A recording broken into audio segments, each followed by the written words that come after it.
దేశంలో ఉంటూ ఈ రోజున అస్సాంలో ఒక ముస్లిం ఎమ్మెల్యే ఎందుకు అనంటే మన భారతదేశంలో ఉంటూ మన భారతదేశంలో తింటూ ఈ రోజున వాళ్ళకి జై అన్నాడు అంటే అటువంటి వ్యక్తిని దేశ బహిష్కరణ కాదు, నేను చెప్తున్నాను నిజంగా స్పాట్ లో కాల్ చేయాలి.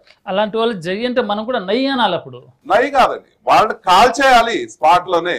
ఆ నిర్ణయాలు వచ్చిన రోజునే భారతదేశం బాగుపడుతుంది. ఎందుకు అనంటే ఈ ఉడతొడుపులకి భయపడుకుంటూ బతకాలంటే భారతదేశంలో ఎందుకు భిన్న సంస్కృతులు ఉన్నాయి, అందరినీ గౌరవించుకుంటారు. ప్రపంచ దేశాల్లో ఏ ప్రపంచ దేశానికి లేని సంస్కృతి ఈ రోజునండి భారతదేశం వైపు ప్రపంచ దేశాలన్నీ కూడా చూస్తున్నాయి. ఎందుకు అనంటే మన సాంప్రదాయాలు వాళ్ళకి నచ్చి మన అంటే ప్రేమ ఆప్యాయతలు ఏ విధంగా ఉంటాయి, మన సాంప్రదాయాల్లో ఏ విధంగా ఉంటాయి అని చెప్పేసి అవి తెలుసుకొని అవి మలుచుకుంటున్నారండి. మీరు చూడండి వెళ్ళిపోయి ఎక్కడైనా కానీ ఇప్పుడు మన కట్టు బట్టు ఇవే మెయిన్. ఈ సంస్కృతి పాశ్చాత్య దేశాల్లో అలవర్చుకున్నారు. ఇప్పుడు మనం ఎక్కడున్నాం? అలాగే సార్ సుమన్ బాబు గారు, కాశ్మీర్ అంటేనే షూటింగ్ అడ్రస్ కు ఒక బ్యూటిఫుల్ లొకేషన్. అలాంటి చోట వెళ్ళినట్టు ఉగ్రదాడి జరిగితే రాబోయే రోజుల్లో కాశ్మీర్లో సినిమా షూటింగ్లకు ఏమన్నా అవకాశాలు ఉంటాయా? డైరెక్టర్లు కానీ 100% భయపడతారండి మా వాళ్ళు. ఎందుకంటే కాశ్మీర్ లో అంటే మన లొకేషన్స్ సర్చింగ్ లో కానీ రీసెంట్ గా అక్కడ టెంపుల్స్ లో కానీ ఏదైనా సరే ఆ సరౌండింగ్ మొత్తం ఒక చెప్పాలంటే చిన్న స్విట్జర్లాండ్ లాంటి ప్రదేశం కాశీ అని మన కాశ్మీర్ అని ఎంతో మంది పర్యాటకులు మనం ఏంటంటే ఆ అందమైన షూటింగ్స్ కి అందమైన ప్రదేశం. దీనికి ఏంటంటే ఆర్మీ వాళ్ళు మాకు స్పెషల్ ఫోర్స్ కానీ మాకు ఆ చుట్టుపక్కల సరౌండింగ్ లో మాకు మొత్తం సెక్యూరిటీగా ఉంటుంది. 100% షూటింగ్ చేయడం జరుగుతుంది. అక్కడ షూటింగ్ విషయమే కాదు ఏదైనా సరే ప్రజెంట్ ఇలాంటి దుశ్చర్యని అడ్డుకట్ట వేయాలి, ఇలాంటి వాటికి దీనికి అందరూ కలిసికట్టుగా పనిచేయాలని చెప్పి ప్లాన్ చేస్తాం. సో పాకిస్తాన్ తన కరకసతనంటే ఎప్పటి నుంచి కాదు, 2008 నుంచి ముంబై దాడి నుంచి ఇప్పటిగా వరుసగా 4 సార్లు తన దాడిని ప్రదర్శించింది. ముంబై దాడిలో 173 చనిపోయారు, 300కు పైగా మంది గాయపడ్డారు. మరి అక్కడ నుంచి ఇప్పటిదాకా భారత్ ఎంత శాంతియుతంగా ఉన్నా కానీ పాకిస్తాన్ తన ఆధిపత్యం చెలాయించాలని ఏదో చేస్తున్నాం. రీసెంట్గా మనం చూసాం రష్యా యుక్రెయిన్ ఏ విధంగా సాగిందో, మరి ఈ విధంగా కూడా అంతర్యుద్ధం జరిగే అవకాశాలు చాలా స్పష్టంగా కనబడుతున్నాయి మనకు. 100% జరిగేటట్టే ఉన్నాయి. ఎందుకంటే జరగాలండి, అసలు జరిగితేనే అవతల పక్క వాడికి భయం ఉంటుంది, వాడికి ఇది ఉంటుంది. అవును, మన బలాబలగాలు అనేవి ఏవైతే ఉన్నాయో మనం ఏంటంటే శాంతి అని చెప్పేసి వెళ్తున్నాం కాబట్టి వాళ్ళు ఏం చేస్తారులే అని చెప్పేసి వాళ్ళు అంత లైట్ తీసుకుంటున్నారు. మన దగ్గర అన్ని విధాల టెక్నాలజీలు ఉన్నాయి. ఈ రోజున ప్రపంచ దేశాలతో పోటీ పడుతున్నాం మనం టెక్నాలజీలో. అయితే ఇటువంటి సమయంలో మనల్ని మనం కాపాడుకోకపోతే ఎందుకండి? 140 కోట్ల జనాభా ఉన్న భారతదేశము ఈ రోజున ఒక పిల్లి పిత్తిరి అంటే 40 కోట్లు ఉన్న జనాభా ఉన్న ఒక దేశం వచ్చి భయపెడతానంటే ఇది హాస్యాస్పదం కదా? ఇటువంటిప్పుడు అసలు ఇటువంటి చర్యలనే అసలు వదిలిపెట్టకూడదు వాళ్ళని.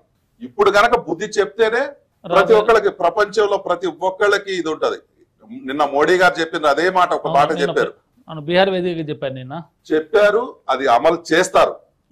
ఇంతకుముందు సర్జికల్ స్ట్రైక్ ఏ విధంగా జరిగిందో అదే విధంగా జరుగుతుంది. ఇప్పుడు మన రా ఏజెంట్లు కూడా చాలా పవర్ఫుల్ ఉన్నారు. ఇప్పుడు కాశ్మీర్ పరిసరాలంతటా జవాన్లంతా వ్యాపించారు, చుట్టుముట్టేశారు, కనబడ్డ కాల్ చేయమని ఫుల్ రైట్స్ ఇచ్చేసారు ఇప్పుడు. అవునండి, అవును. ఈ రోజున మార్నింగ్ కూడా కూబింగ్ లో ఉగ్రవాదుల యొక్క ఇళ్లు పేల్చడం జరిగింది 3 మధ్యలో. అవును, ఇంకా ఉన్నాయండి, ఇవన్నీ వస్తూ ఉంటాయి, మెల్లిగా వస్తూ ఉంటాయి.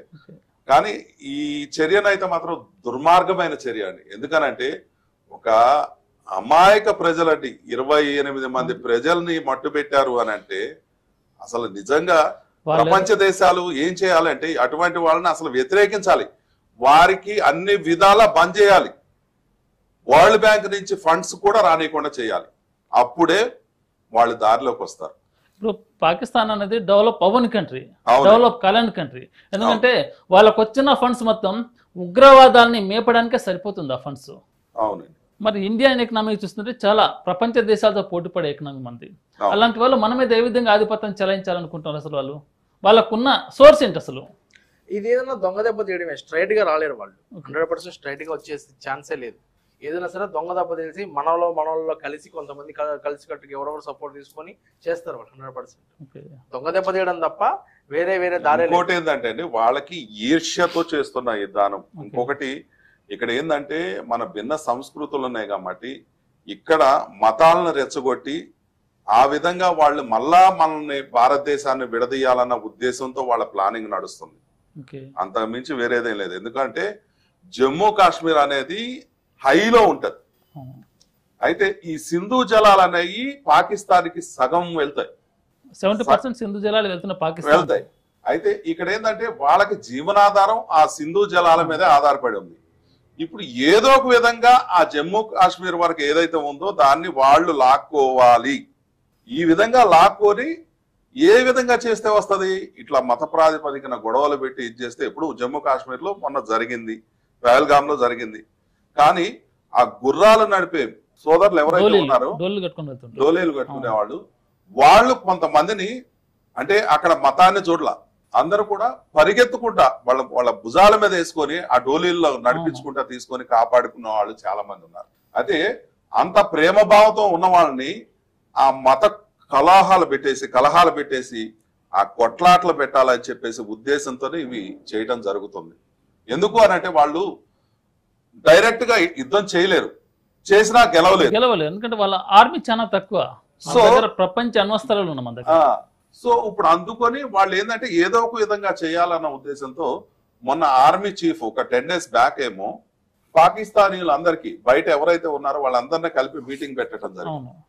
ఆ మీటింగ్ లో కూడా జమ్మూ కాశ్మీర్ అంశం అసలు నీ దేశం కాని దాని గురించి నువ్వు అక్కడ చర్చించాల్సిన అవసరం లేదు. అంటే మీరు ఏ దురుద్దేశంతో ఈ విధంగా చేసుకుంటూ వచ్చారు అంటే దానికి మూలకారకుడు ఆయనే అని చెప్పేసి మనం అసలు డైరెక్ట్ చెప్తున్నాం. ఎందుకంటే ఆయన చేయటం వల్లే ఈ రోజున ఆయన కనసాగంలోనే జరిగిందని చెప్తాం. ఎందుకంటే ఇక్కడ మన ఇండియాలో ప్రభుత్వం శాసిస్తుంది, కానీ పాకిస్తాన్ లో ప్రభుత్వం శాసించదు. ప్రభుత్వం నడిపేది మిలిటరీ వాళ్ళు. అక్కడ మిలిటరీ చీఫ్ ఎవరైతే ఉన్నారో పాకిస్తానీ మిలిటరీ చీఫ్ చూసాం కదండి. ముషర్రఫ్ నడిపిండు అప్పుడు, దాని తర్వాత నడుచుకుంటూ వచ్చారు. ఇప్పుడు ఇమ్రాన్ ఖాన్ తీసుకుపోయి ఇందులో పెట్టారు. అంటే ఎవరైతే కొంచెం మంచిగా నడపాలనుకున్న వాళ్ళేమో జైల్లోకి వెళ్ళిపోతారు. అక్కడైనా కానీ ఇప్పుడు బంగ్లాదేశ్ లో కానీ ఏదైనా హసీనా పరిస్థితి కూడా అదే. సో అంటే ఇక్కడ ఏమవుతుందంటే శాంతి అనేది వాళ్ళకి కాదు, వాళ్ళకి కావాల్సింది ఏంటంటే తగాదాలు, దొంగ దెబ్బలు. తగాదాలు కూడా డైరెక్ట్ గా పెట్టుకునే ధైర్యం లేదు వాళ్ళకి. ధైర్యం ఉంటే ముందుకు రావాలి, యుద్ధానికి రావాలి. నీకు ఆ ధైర్యం లేనప్పుడు ఎందుకు? నేనున్నానని చూపించుకోవాల్సిన చేతగానప్పుడు ఎందుకు? డైరెక్ట్ గా వచ్చి కొట్లాడగలిగితేనే, నువ్వు ముందుకు రాగలిగితేనే రావాలి. ఎప్పుడైనా దొంగ దెబ్బలు తీయడానికి ఏముంది? ఒకసారి తప్పించుకుంటావు, రెండోసారి తప్పించుకోలేవుగా, అవకాశం ఇవ్వరు కదా. ఈసారి దెబ్బ తగిలితే ఎట్లా ఉంటది? చావు దెబ్బే ఉంటది కదా. భారతదేశంలో భిన్న సంస్కృతిని దెబ్బతీయాలనే ఆలోచన ముందు నుంచి పాకిస్తాన్ వాళ్ళకు ఉంది. వాళ్ళు మొదటి నుంచి కూడా ఒక వ్యూహంతోనే ముందుకు వస్తున్నారు. మన భారతదేశం ఎప్పుడైతే స్వతంత్రానికి ముందు విభజన జరిగిందో, విభజన జరిగిన దగ్గర నుంచి కూడా కొంతమంది ముస్లింలు ఇక్కడే ఉండిపోయి ఆ మతానికి చెందిన వ్యక్తులు ఎవరైతే ఉన్నారో ఇక్కడ, ఆ తర్వాత పుట్టిన జనరేషన్ కూడా వాళ్ళు కూడా భారతీయులే, ఇక్కడ పుట్టారు కాబట్టి వాళ్ళు భారతీయులే.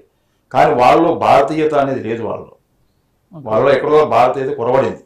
ఆ కొరవడటం వల్ల ఏమవుతుంది, ఎంతసేపు కూడా వాళ్ళ మొదటి నుంచి ఉన్న మతోన్మాదం, మనసులో ఉన్న భావాలు, ఆ భావాన్ని ఏదో విధంగా వ్యక్తీకరించి ఇక్కడ ఉన్న వాళ్ళ మీద ఆధిపత్యం వహించాలి.